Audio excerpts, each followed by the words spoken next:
Welcome to TFP, the Theater Folk Podcast, the place to be for drama teachers, drama students, and theater educators everywhere. I'm Lindsay Price, resident playwright for Theater Folk. Hello. I hope you're well. Thanks for listening.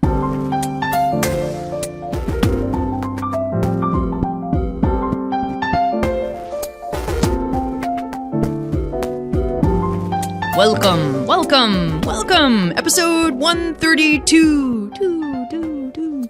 You can find any links for this episode in the show notes at theaterfolk.com/episode 132. So today I am talking to a drama teacher who may be just like you. Maybe you're frustrated with your students' organizational abilities. How many times do you have to give them the same handout over and over? Are you frustrated because you're being told to incorporate 21st century tools into your drama classroom and you have no idea how to do it?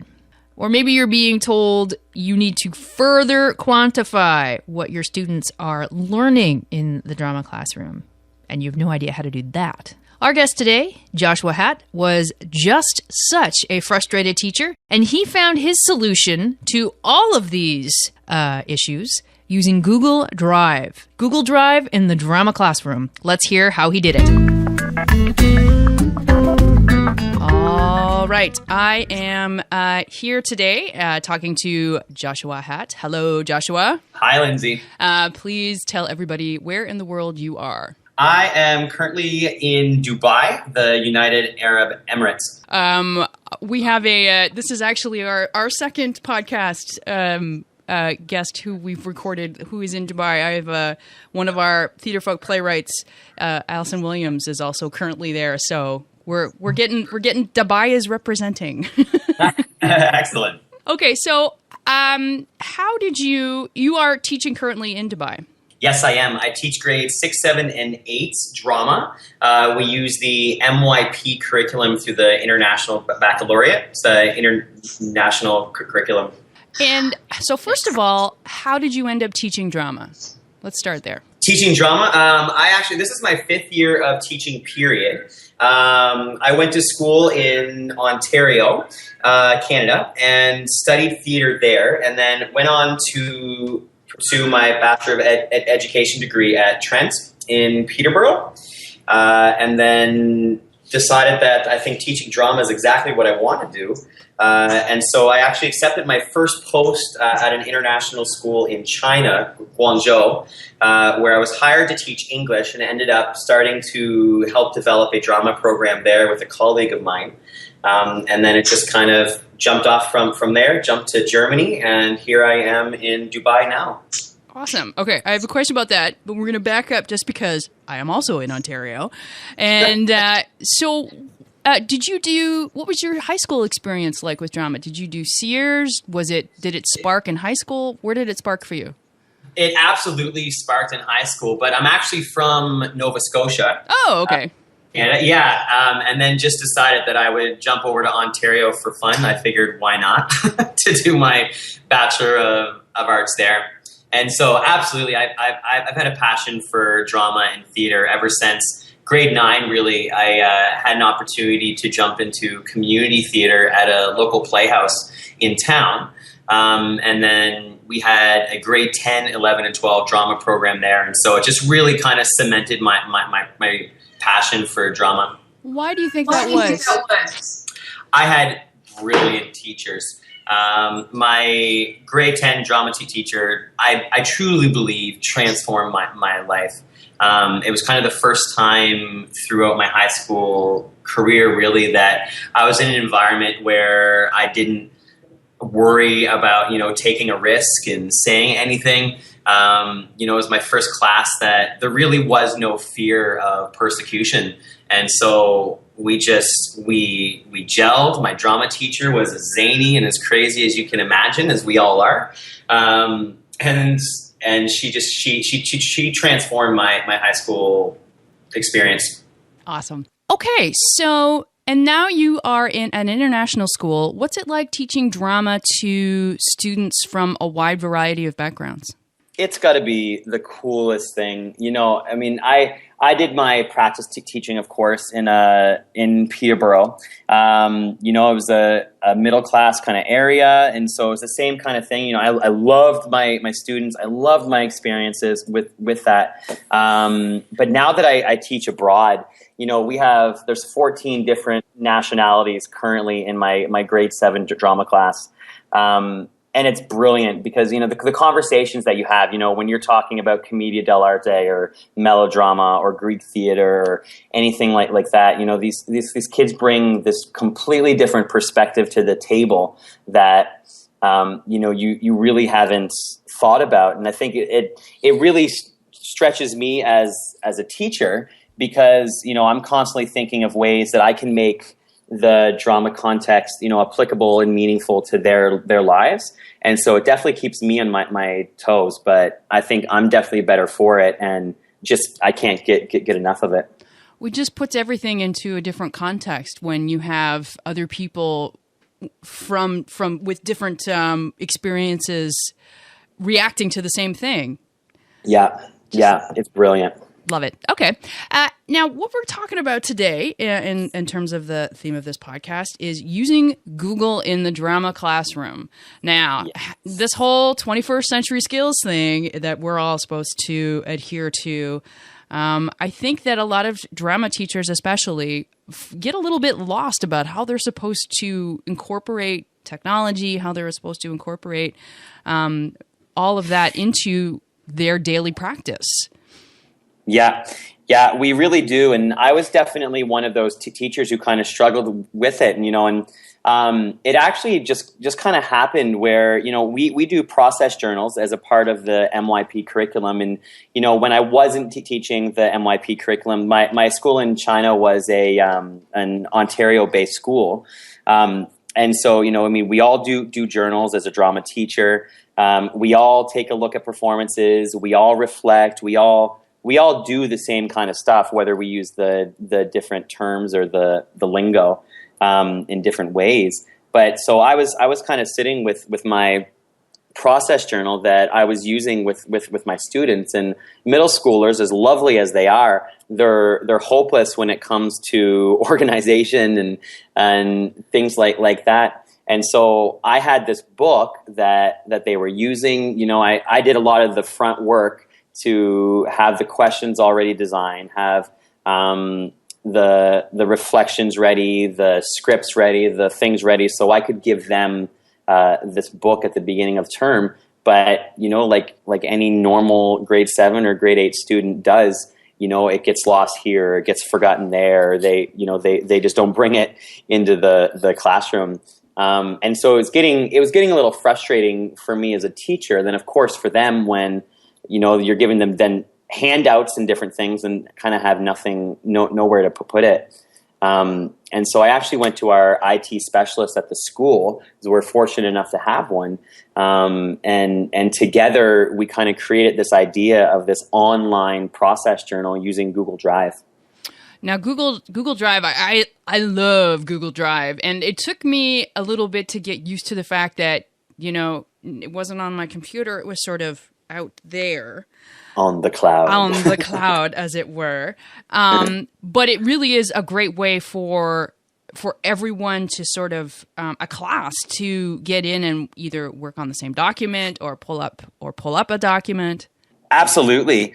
And what we're able to kind of do with this document itself is I create my process journal ahead of time. So in the summer, when I'm recharging for the year ahead, taking a look at what I want to study and the different things that I want to do with my students the next year. And I do everything in a PowerPoint. And so I put my text in there, I put my text boxes, I put the pictures I want them to take a look at. And then I dump that PowerPoint into the Google Drive program, and then all it does is it uses Google Slides is what it uses. That's kind of the equivalent, and then it just Googles it and creates this amazing document that I can then share with my students. They can download their own, and then share it back with me. And so we can actually have interactions through this cloud where they can document everything that they do in class, but it takes it to the next level because now we can film all of the performances that the students do, and we can upload it to YouTube and then upload it from YouTube over to the process journal, and they can keep actual video evidence of their work and their progress throughout the course. It's what an awesome, and then they can they have this document which isn't reliable. They don't have to rely on keeping it safe. Google does it for them, right? Google does it for them. It saves it in real time. It's amazing. Okay, so just a couple of let's back up a little bit for our technically let's say some technically challenged folks. When you're talking about creating a document on through Google Drive, how does somebody get Google Drive? You go if you have a Gmail account.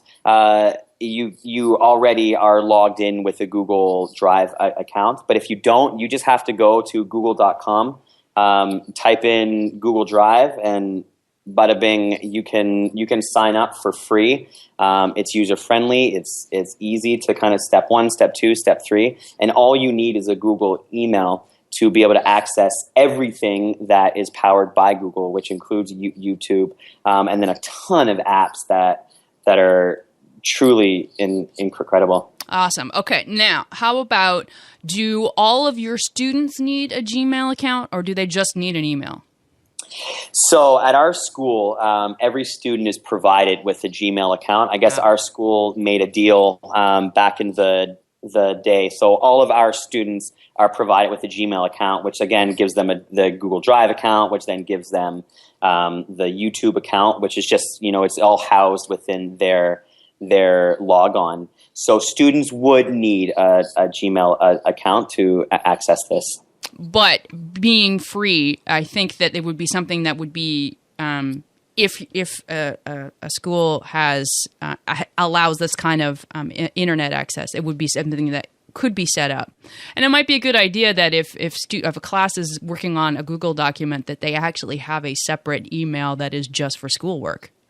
Absolutely, yeah, and so Google actually has a program called Google Classroom where a teacher can actually set up their own classroom, get the students to log in with their school account, whether it be one that they set up themselves, whether it be the one that the school provides them with, and so then the teacher can kind of house all of them in one spot and communicate back with them. They can even submit homework and different things like that, all for free. Okay, so talk about how long have you used Google like this with your students? I started my transition into the Google Classroom last year. My year was broken into 3 trimesters. And so for the first trimester, I had the books, and it was such a headache. And then in the second trimester is when I transitioned over. So we did the first unit, kind of an introduction course with the paper book, and then we transitioned over into the online journal. So I've been using it since probably about January 2014. So really only about a year. So talk about your students' response to going from paper to online. They loved it. And I think what they loved about it, my school, again, being an international school, we are a bring your own device school. So every student in my school brings their computer or their iPad or their tablet or their iPhone or Android phone, whatever they have. And so in the beginning, I think, there were kinks that we needed to work out, even myself transitioning in. And just the type of teacher that I am, I'm jump 2 feet in and head first, and let's just make it work. And so my students definitely knew and understood that they were guinea pigs, and we were taking this process together. We were going to test it out and see it. But I think the feedback that I got back from them was that they loved the opportunity to be able to go back and look at their videos and go back and look at their work. And when we were doing still images or Tableau in the classroom, we were able to take an actual picture where before I would make them draw it and reflect on it. We would do an actual picture, and then we can upload it to that. And so they were really able to make it a personal, document for them that they could then carry forward with them. I think that's a great example of how this can really advance student work. Like if you've got them taking pictures of their Tableau, if you're downloading it to the cloud, instead of them just saying, okay, now think back on that Tableau that you watched or you performed in, go look at it.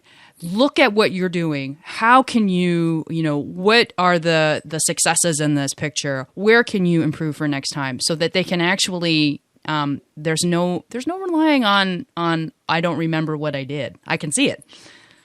Exactly. And especially with the photographs and the videos itself, what I really love about the videos and them being able to have it there is for the exact reason that you just pointed out, is they're not relying on just their memory of, I think I did well because of this. No, they can actually look at it, pause at 35 seconds, rewind, look at it again, and you can just get deeper. And so the critical thinking piece has just exploded in my classroom, because you can hold my students to a higher sense of accountability and responsibility on the work that they're doing, because you can say which explored a strategy or which medium or stimulus have you used and why, and has it had a positive outcome or effect. You can even hear then the responses from the audience then, which then allows them to really truly assess the work that they've done. Yeah, like to watch a video and go, well, what was the audience response? It's right there. Oh, that's very exciting. Yeah, it's pretty awesome. Sorry, I'm like getting right into it here. Okay, so let's talk about what were some of the challenges on this road? I think the biggest challenge for me is, like my colleagues in drama, I am not a computer teacher. I'm fearless when it comes to finding new, programs or apps or different things that I can try to make useful and meaningful in the classroom. But when it came to actually sitting my students down in the computer lab with my computer specialist kind of sitting there, thank goodness I had him there, when students forgot their passwords or they needed a reset at this, and actually physically, taking it from their account, downloading a copy, putting it back, and then sharing it back with me. That was the hardest part, and it still remains to this day, I think, the most stressful part of the whole thing. For me, even a week ago, I had a new quarter of students come in, and so we did the whole process, and I end up sweating, and we end up doing the best that we possibly can. They're stressed out, I'm stressed out, just because it's when we don't get it right away, people tend to kind of just panic in general. So that for me truly has been the toughest part. But once we get through that 20 minutes, that half an hour in the computer lab, everything changes. And the students are so happy that we've gone through it. I think it's really important to point out that you are not a tech guy. Nope. Just because there are so many who are in your boat. And I think it's also important to kind of point out here that this is the kind of thing that needs, it's slow to introduce and then zooms. And yes. That there will be challenges, and that it looks like it takes modeling and having a computer guy. Make cupcakes or something. Beg them. They appreciate it, and so do you. Okay, so the challenge basically is it's going to be rough to set up, but once it's set up, that students really get it. They truly do, and being able to have it on the projector and showing them what one of these process journals looks like in action, their heads kind of spin. If myself and student Johnny is logged on to their process journal at the same time, we can actually even have a chat through Google. If I decide to have an office hour or something, between 7 and 8 o'clock at night. Based on whatever reflection or whatever activity, we can actually book in a time where we're on the process journal together, and we can have a live chat or comment back and forth through the comment feed. And it's brilliant. So just to sort of visualize for everybody. So when you say process journal, what's happening for a student? What is a process journal? So a process journal for me is where I put all of their coursework for the entire term that we're together. That's where I put in any scripts that we'll be working with. That's where I've already kind of established the questioning that I'm looking for their reflections. That's where I give them a space for their performances. That's where I like for them to upload their videos. That's where I give them a space to upload their photos. So it's a ton of front end work. But so I lay out this course for them ahead of time. So you're a big believer in exactly what's happening before day one. I think that as every teacher tries to do that, but I mean, of course, any good educator would, they have to go with the flow and they kind of have to, be flexible and as you go. And that's another reason why I love this is you can add a page as simple with just a click of a button. You walk the students through and say, add a page here. We had this amazing teachable moment that had nothing to do with what I had planned through the curriculum. But I think it's important that we unpack this topic or this issue. Let's write about it, or let's create something about it that wasn't initially in there ahead of time, but they can easily just dump it in. Yeah, it makes things a lot more flexible. Yeah, it really does. A lot of times in a classroom, a student might get a one-page syllabus that very briefly outlines what they're going to cover in a year. With a process journal, they're sort of getting everything. So they're getting scripts. They're getting they're seeing what their reflection questions are going to be. They're getting the whole package, more or less, given to them ahead of time. And how do you find students handle having all that knowledge? Or do they embrace it? Do they rush ahead? Do they get overwhelmed? Because we take it step by step, day by day. It's definitely there if students want to go ahead, and your higher end learners, your keeners and high achievers are definitely going to kind of browse through it. But at that point, it has no meaning to them. There is no context. So students, I find, lose interest very quickly, jumping ahead. So I think as a whole, they kind of see it and go, well, I'll deal with that later because, my teacher's going to talk about it when he does.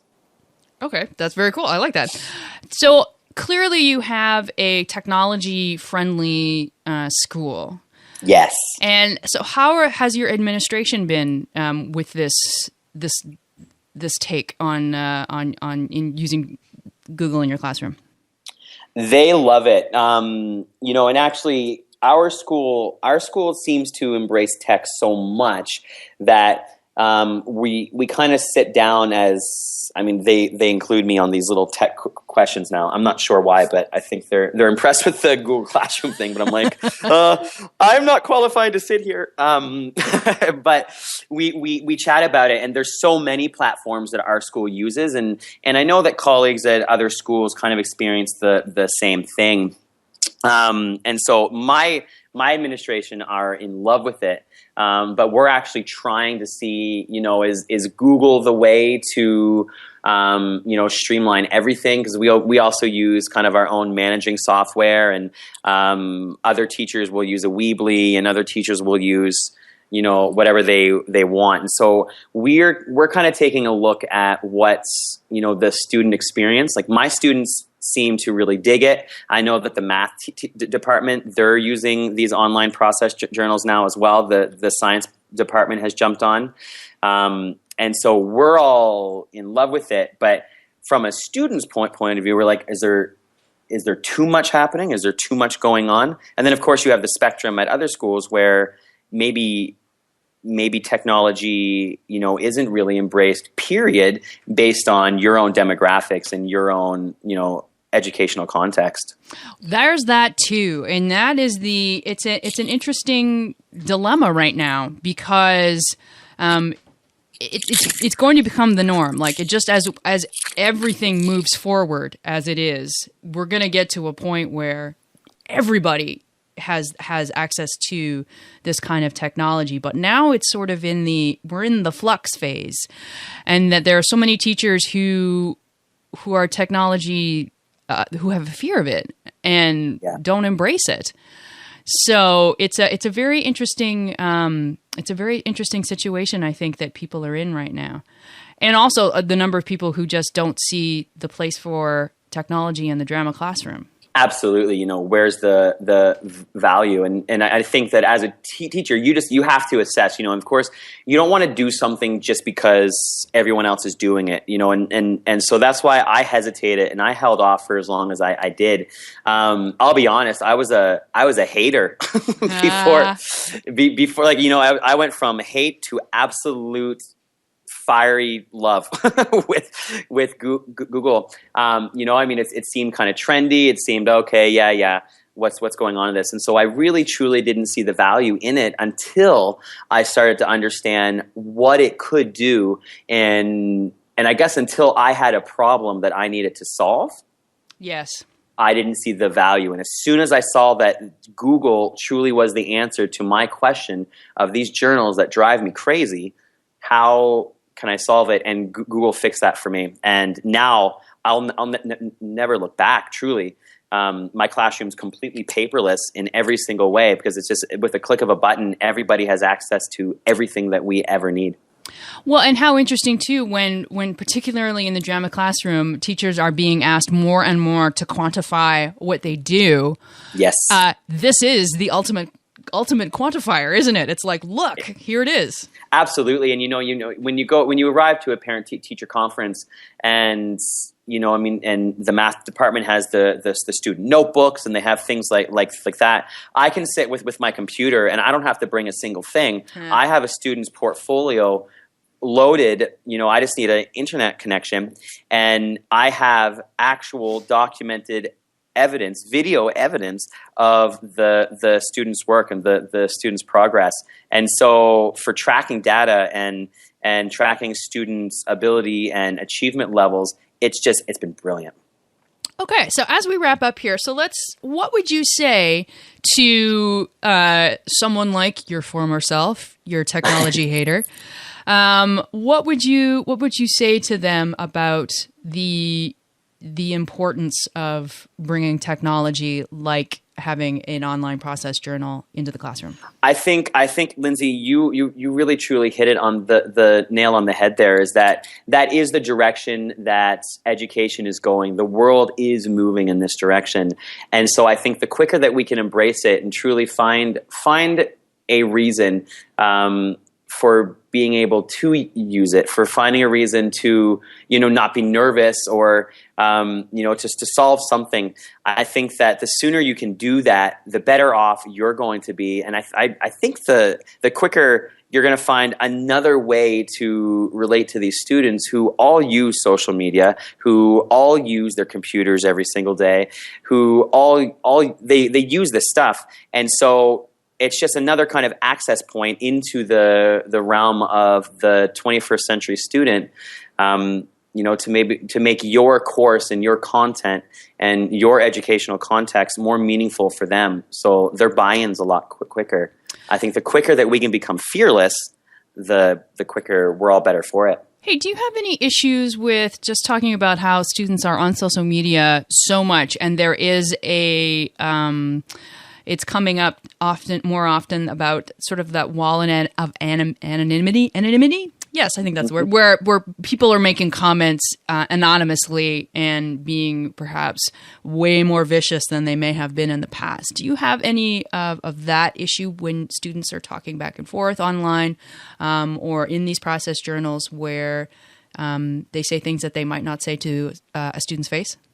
It's a great question, and the answer is no, because you've logged on and you've created your own school account where you have you're the only one who have your login credentials.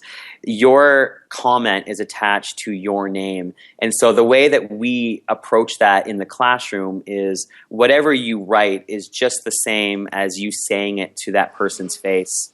And so it's really important to establish, the ground rules that who you are online is who you are in real life. And so we truly haven't faced any of those issues whatsoever. And I think probably because the students are not anonymous. It's kind of like you're giving them an extra lesson on digital etiquette. Yes. Just through this. Yes.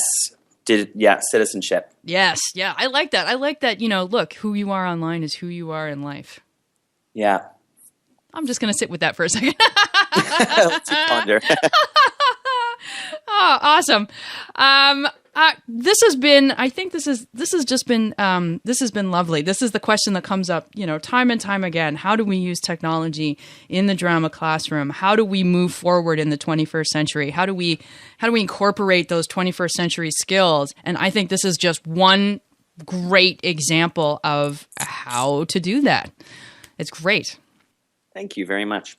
Awesome. All right, Joshua, thank you so much for talking to me today, and thank you.